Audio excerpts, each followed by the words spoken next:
Halo semuanya, nama saya Vini Vionita, NPM 1842069 dari kelas 6 AKMC. Jadi hari ini saya mau buat video tutorial pengujian data menggunakan SPSS dengan data primer. Jadi ini ada data saya, variabelnya ada trust, power, voluntary text compliance, dan enforced text compliance. Jadi kita buka SPSS-nya dulu, pilih menu file, terus kita import data Excel. Terus kita pilih ini data kita, terus open.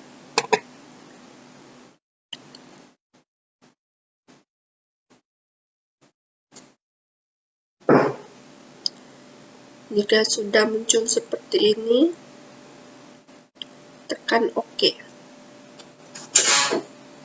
Ini sudah muncul data kita ke variable view.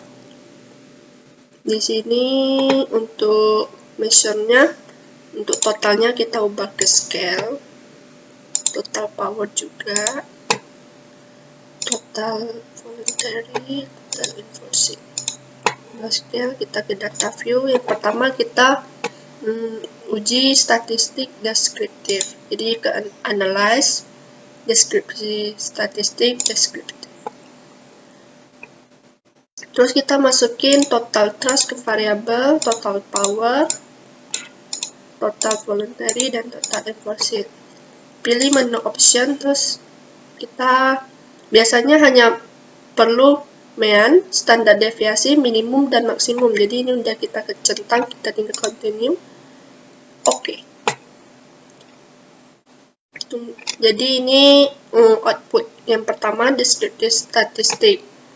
Terus kita back ke data, yang kedua kita uji outlier-nya, yaitu ke analyze, descriptive. Ini sama seperti biasa, cuman kita centang save standardized value as variable. Kan oke. Nah, ini kita abaikan. Kita lihat kolom paling akhir, sini ada muncul z-score-nya. Untuk data outlier kan dia kalau lebih besar daripada min 3 dan lebih besar daripada 3 harus kita hapus, itu termasuk data outlier. Jadi kita sort dulu. Jadi kita sort dulu, sort ascending. Sini ada 3 data, yang outlier min 4. Jadi ini untuk 3 ini kita hapus. Kita clear, kita back ke sini. Yang trust kita sort descending.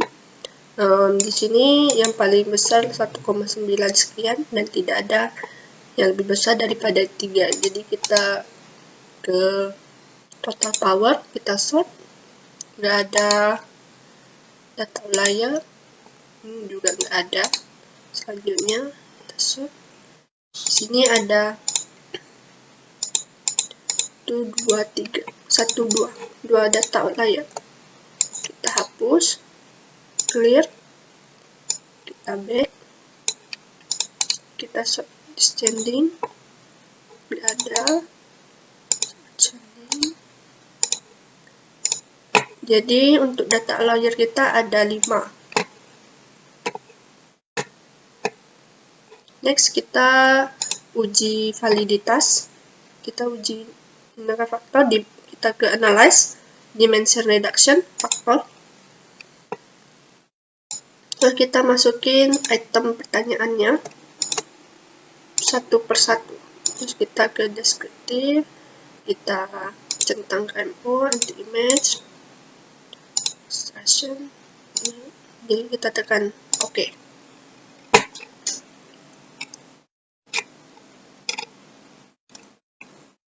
Jadi dilihat dari komponen matriksnya, kalau udah lebih besar daripada 0,6 maka dia udah signifikan, sudah valid maksudnya. Jadi untuk 3 pertanyaan variabel trust udah di atas 0,6, jadi dia udah valid semua. Kita back, kita analyze seperti tadi. Terus ini kita back, kita lanjut variabel yang kedua. Oke. Sini komponen matriksnya juga udah lebih besar pada 0,6 semua. Jadi untuk variabel power sudah valid. Ini kita lanjut. Ini kita itu. Nah, ini yang voluntary tax compliance. Itu. Paling juga sudah lebih besar pada 0,6. Jadi untuk variabel tax compliance sudah valid. Oke. Lanjut. Kita variabel yang terakhir.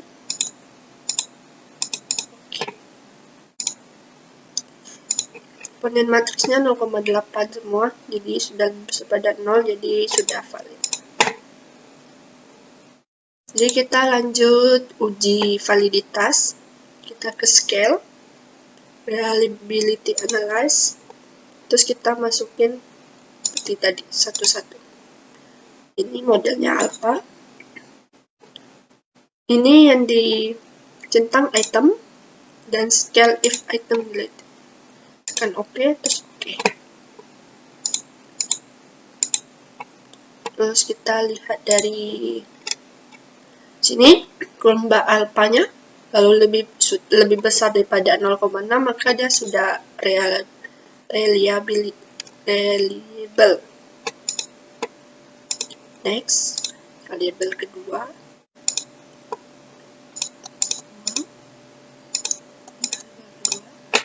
Dan OK.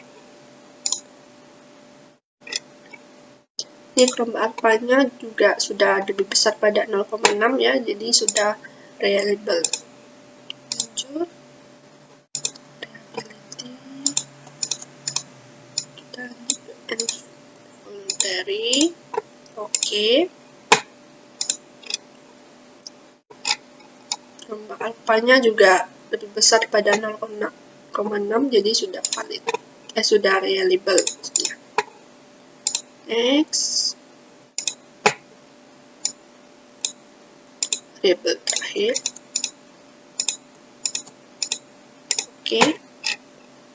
Ini 0,787 sudah lebih besar pada 0,6, jadi dia sudah valid.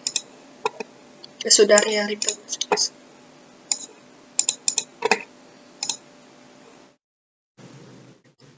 Selanjutnya kita uji asumsi klasik. Yang pertama uji normalitas. Kita ke analyze, regression, linear. Terus untuk dependent, kita ada 2 dependent, jadi kita masukin dulu yang pertama. Dependentnya total power.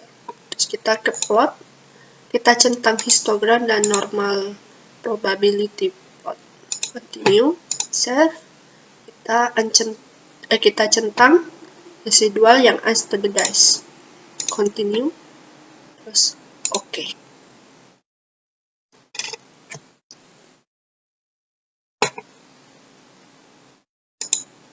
Terus kita back ke sini, nanti di paling akhir dia akan muncul kolom residual.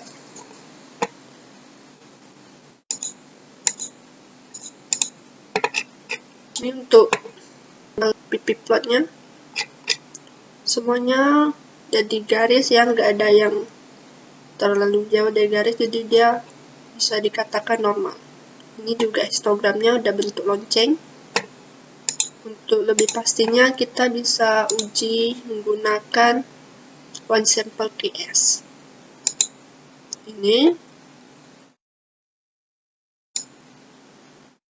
kita buang ini, kita masukin yang unstandardized, terus tekan OK.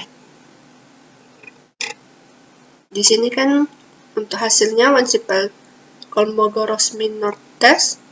Sini signifikannya 0,200, jadi dia harus lebih besar pada 0,05.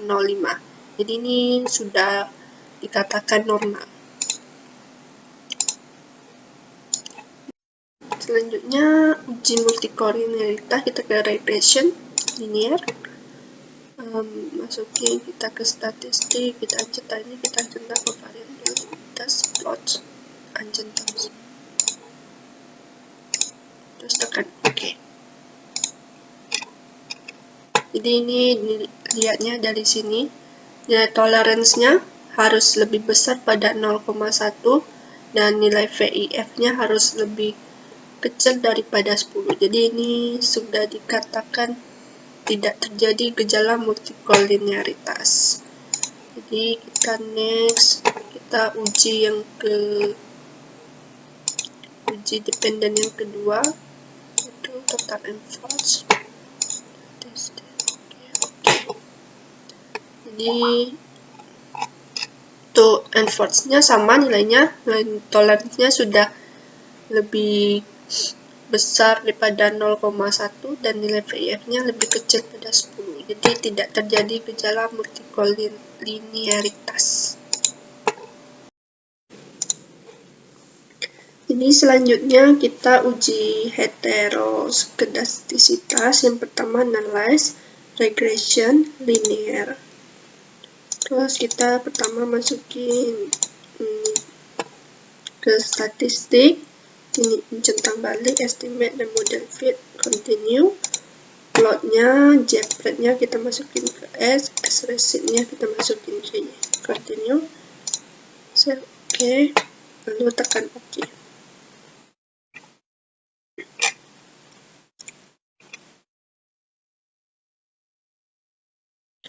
Jadi akan muncul itu, ini ada scatter plot, bisa dilihat jika udah menyebar ini berarti tidak ada terjadi gejala heteroskedastisitas. Untuk lebih pastinya kita bisa uji Glaser. Yang pertama kita harus copy variabel. Di sini kita cari abrasive, function arithmetic, ABS, dan kita masukin nilai unstandardized. Lalu OK. Sini kita back ke data kita. Di sini ada kolom baru, jadi kita lakukan seperti tadi linear, tapi dependennya kita keluarin, kita pakai yang abrasive. Lalu OK. Ini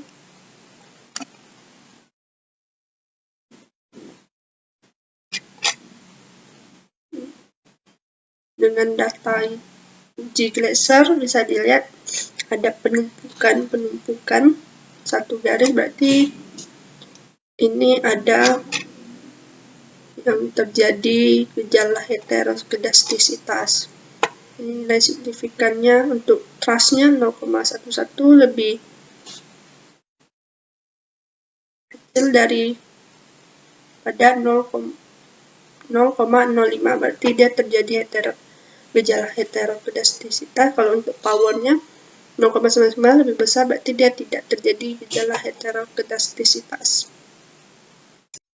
Selanjutnya kita analisis regresi berganda. Yang pertama kita harus munculin moderating dulu. Kita tarik moderating, numericnya total trust kali total power. Oke. Di sini akan muncul kolom moderating. Selanjutnya kita analyze. Terus regresi linear. Kita masukin yang pertama data voluntary.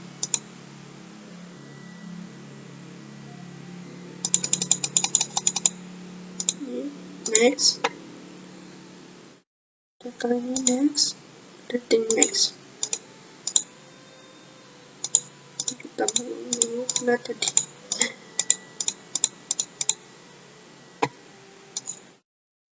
Oke.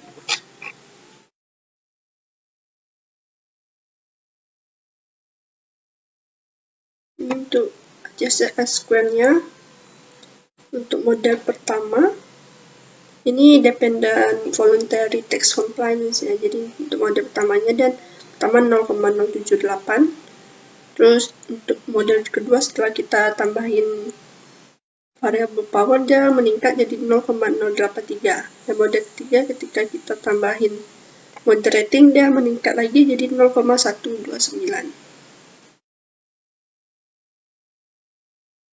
Jadi bisa dilihat di sini dia kalau lebih kecil daripada 0,05 maka dia signifikan. Sini positif, berarti untuk model pertama signifikan positif. Untuk model kedua dia jadinya 0,153 berarti dia tidak signifikan. Untuk model ketiga 0,001 dia signifikan positif. Jadi untuk dependent enforced tax compliance juga sama seperti ini. Selanjutnya kita lihat uji T. Bisa dilihat dari tabel koefisien ini dari nilai T dan signifikan. Jadi dikatakan berpengaruh jika dia nilai signifikannya lebih kecil pada 0,05. Jadi bisa dilihat untuk trust ini dia 0,000 berarti lebih kecil pada 0,05 maka dia signifikan. Dan untuk power sendiri dia 0,153, jadi dia tidak signifikan. Terus untuk uji F-nya bisa dilihat juga lebih kecil nilai signifikannya pada 0,05 berarti dia juga berpengaruh. Dan untuk uji koefisien determinasinya karena menggunakan dua variabel X jadi kita menggunakan R². Jadi nilai R²-nya 0,093 atau 9,3%. Hanya 9,3% saja yang mempengaruhi.